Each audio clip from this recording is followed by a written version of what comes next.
this was one that I really like. So the concept of ramp and card disadvantage, specifically for cards like Mox Diamond, Chrome Mox, Gemstone Caverns, Elvish Spirit Guide, like those are all cards that give you a burst of mana for card disadvantage. Exploring how they compare to each other, perhaps make a tier list, what decks want them, what decks don't, things like that. So I might actually want to do a longer form version of this. But I can touch on like the first bit of like ramp first card advantage, and depending on what you guys want to do, we can expand from there. How's that sound?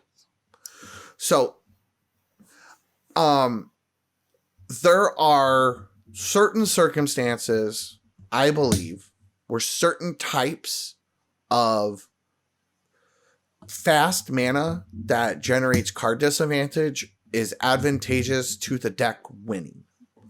For example, when I play Rurik Thar, which is a Gruul list, Gruul doesn't tend, like, it has card draw, but not like a ton, and not a ton that you really want.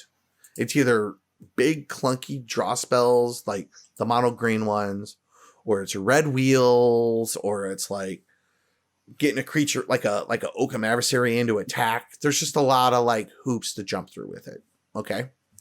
So when I tend to build the more mid-rangey versions of Thar, not the fast streamlined versions, I tend to cut some of those fast mana cards, like Gemstone Caverns, because while it will help push me ahead, I have a harder time recovering from the card loss.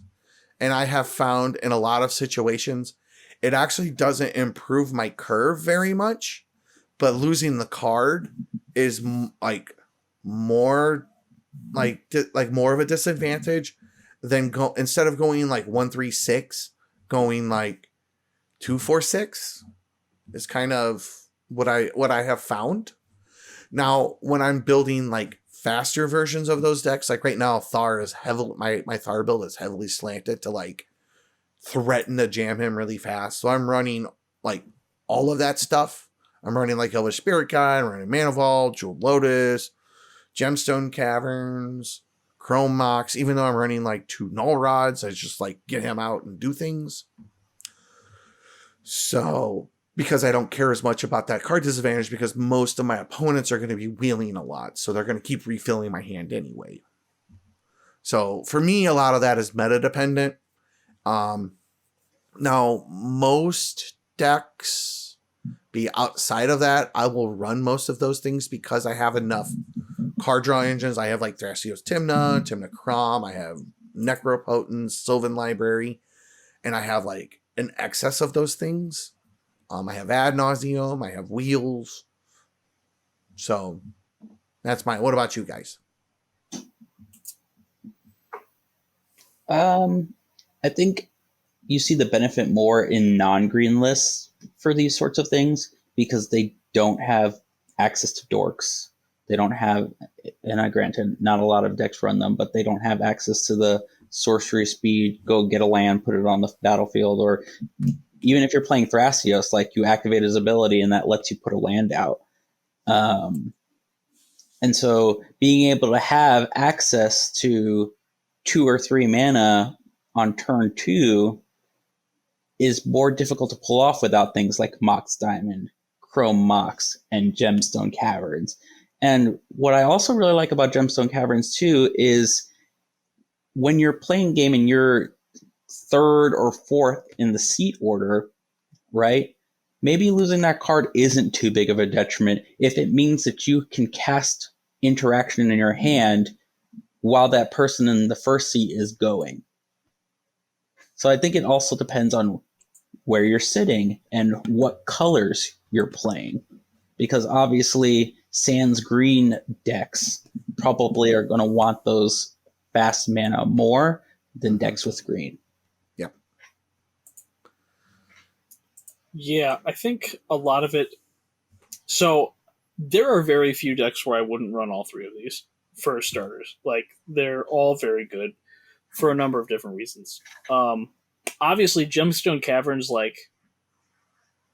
is very bad when you're going first, but when you're going first, you kind of don't care because you can either mulligan it away or you probably have something else to do.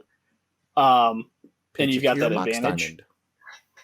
But Gemstone Caverns really helps kind of mitigate, to a certain extent, some of that player one advantage because it gives you that additional tempo boost. Right. And the way that I like to think about it is, what mana gates are you trying to clear? So, if you're an Adnos deck, you probably don't care a ton about the loss of card advantage because the tempo gain is so much better for you to cast Ad Nauseam sooner.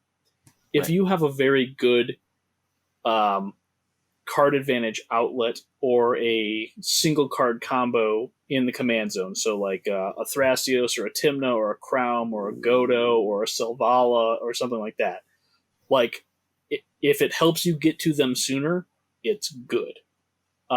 Because they're going to build up from what you lost and they're going to put you into a winning position faster. Right.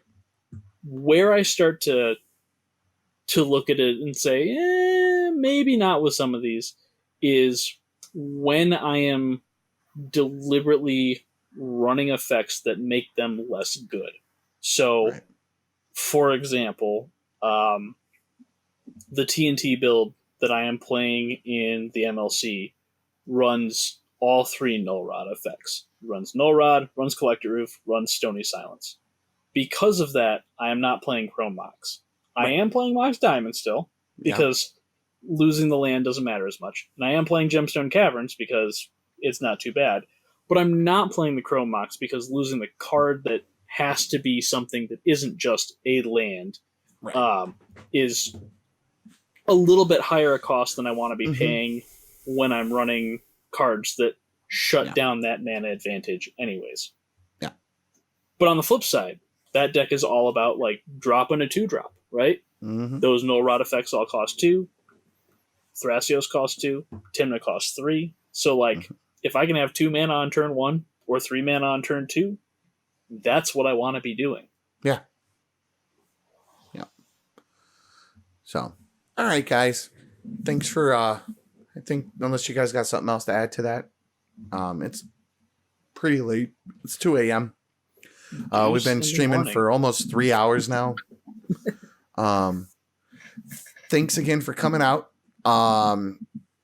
We will be streaming periodically. We have a Discord.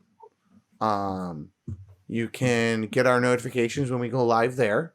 The roster does rotate, but you will see James and Cricket on average at least once a month.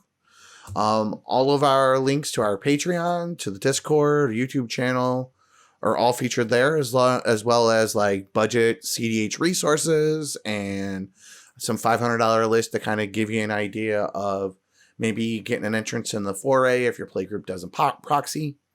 If you do want to support us, you can go to patreon.com/CDH Budget Brews and have a good night.